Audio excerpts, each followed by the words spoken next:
Good afternoon, it's Caroline Stevens, Seeking the Truth. You'll recall this morning I was talking about BlackRock, Trump, Pfizer, Glaxo, our government, and the vaccination. Okay, so this afternoon I'm going to be talking about Matt Hancock and misleading Parliament about the Pfizer vaccine. Now, this is an article that wasn't written by myself. It's written by a guy called David Ward of The Slog. I've had the article checked out for authenticity, validity, you name it. I've had it checked out by the industry and it passes muster. Okay. It's an exclusive. How Health Secretary Matt Hancock misled Parliament about the Pfizer vaccine. So there's a picture of Matthew Hancock on this website announcing the milestone of an MHRA, and we know about MHRA. It's called the Medicines and Healthcare Products Regulatory Agency. I covered this morning, and that was the document. Okay, that should be the right way up, and it's Crown copyright. So this MHRA approved vaccine that is being laid before the British people starting next week. He basically announced this milestone in the House of Commons, I believe on Monday. So he reiterated his promise that no vaccine will be used until its safety and effectiveness have been clearly established. He added that the Pfizer formulation had been subject to the closest scrutiny of the MHRA and been given a clinical authorization. This, he stated boldly, is a vaccine we can all believe in, we being the operative word, to bring us all closer together, eh, Matt? He finally bragged that this is the first vaccine in the world to have achieved a regulatory approval for use against COVID-19. Well, the truth is that we have broken away from the EU regulations, so it's up to the MHRA, which is not an independent body, as we found out this morning. It is tied to the government, the British government. So, onwards, Mr. Hancock misled the House, according to this article. He further misled BBC News viewers earlier in the day as he told them, when this vaccine is rolled out, things will get better and we will all return to normality and the things we love. He doesn't know that. He cannot know that. And this is emphatically not apparently what the MHRA Pfizer decision actually says. Now, this David Ward, I apologise now for having to resort to the science bit. It is, however, vital that this reckless little man is held to account. And yes, when you meet him and you know your truth, you know who you are in Jesus Christ, he does shrink, he shrivels, he snivels, and that is the truth, because I have met him. Okay, so he says, I am indebted to slog reader Martin for digging out the somewhat obscure links on the MHRA website.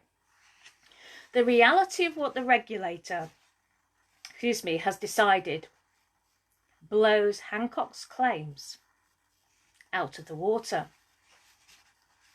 Now, on Slog website, it's got the full strength of this approval on there. Now, these are the key facts about the Pfizer-BioNTech products assessment under the MRHA. This medicinal product does not have a UK marketing authorization, but has been given authorization for temporary supply by the UK Department of Health and Social Care. which they're all in it together. It has no approval at all for people under the age of 16. The administration of COVID-19 vaccine should be postponed in individuals suffering from acute, severe, febrile illness. Also goes on to say no interaction or contraindication studies have actually been performed. In the absence of compatibility studies, this medicinal product must not be mixed with other medicinal products. So how can they be rolling this out in the care homes?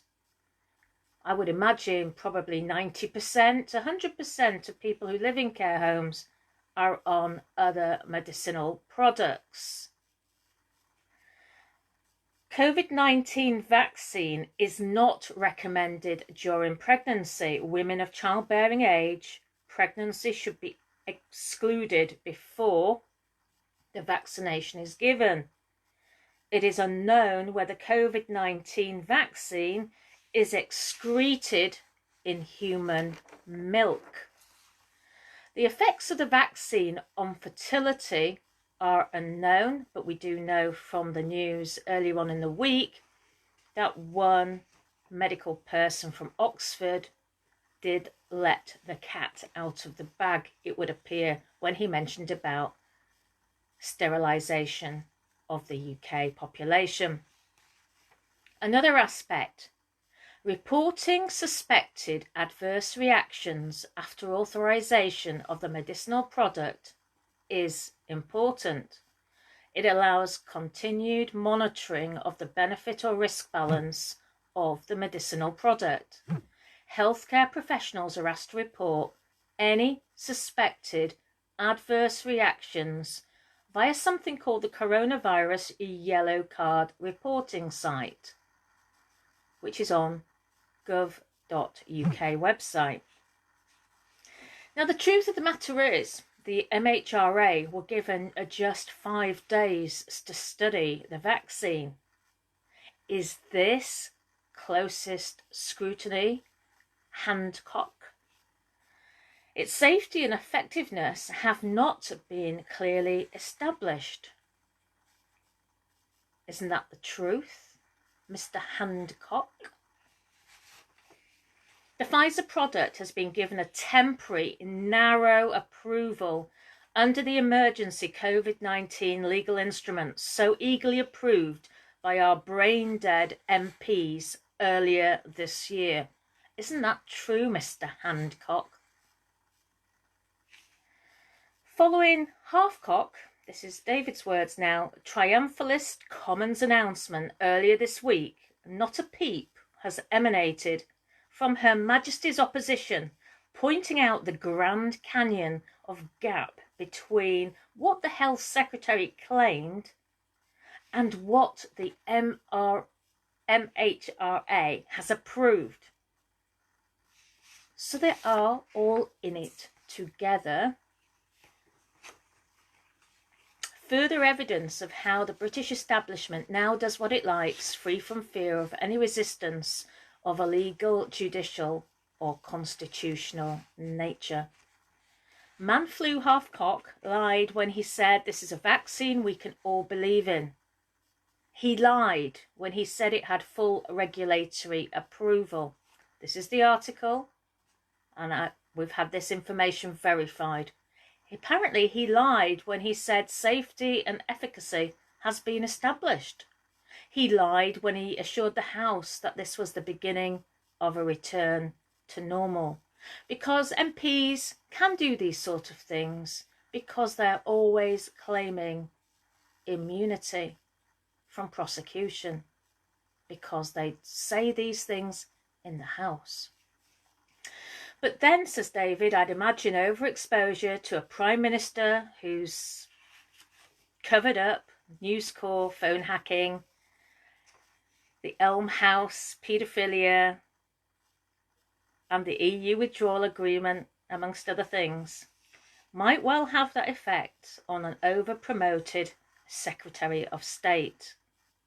So to finish off with, if you don't believe this is the truth, I've had this article evaluated by the industry, the medical industry.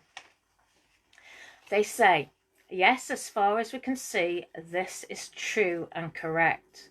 The MHRA safety data will not be available until stage 4 clinical trial data starts to come in. This is only available when it's been used on over 100,000 people. I think around that figure anyway. So basically the first to be given it are the 4th stage guinea pigs without their knowledge. All the side effect data will be reported to the yellow card reporting system for all the side effects in the UK. But you have to bear in mind, Caroline, the yellow card reporting system is not spoken about by GPs. So unless you know about it, you can't report to it if you've not been told about it. And there are some doctors do report the side effects themselves to the yellow card, but strangely not the ones who receive gifts from Big Pharma. So do you know if your GP receives gifts from Big Pharma, or would they report any side effects through this yellow card system? I would say all side effects reported are actually only the tip of the iceberg, as people don't know where they're supposed to report the side effects to. And yes, Mr. Hancock is telling porky pies, as he is making false statements here. Why does the yellow card reporting system exist if every vaccine or drug is safe? And why do we have inserts labels in all prescribed drugs packages warning of such side effects? They have basically given pharma immunity to prosecution, but can still get them on false advertising. So we need the insert label from the vaccine pack or the form people have to sign before taking it as what is known as a black box guide classification from the MHRA. It's false advertising, as you are being used as a guinea pig without knowledge. The paper they will make us sign before taking it will inform you of this, but of course they never give you enough time to read it properly. So then they can say, well, you were warned about the side effects, but you still signed it, and it's your fault. Ain't that the truth, Matthew Hancock? God is watching. God is watching all over the people of the UK. I wouldn't want to be in your shoes, Mr. Hancock. Thank you for watching and listening. Please get this out. This is serious stuff now. And this is the sort of stuff that will get taken out. It will get taken down. Okay? And the people in the medical industry are too frightened, some of them, to speak out. Okay? Thank you for sharing. Thanks for being here. And keep all those people you love safe. Goodbye for now.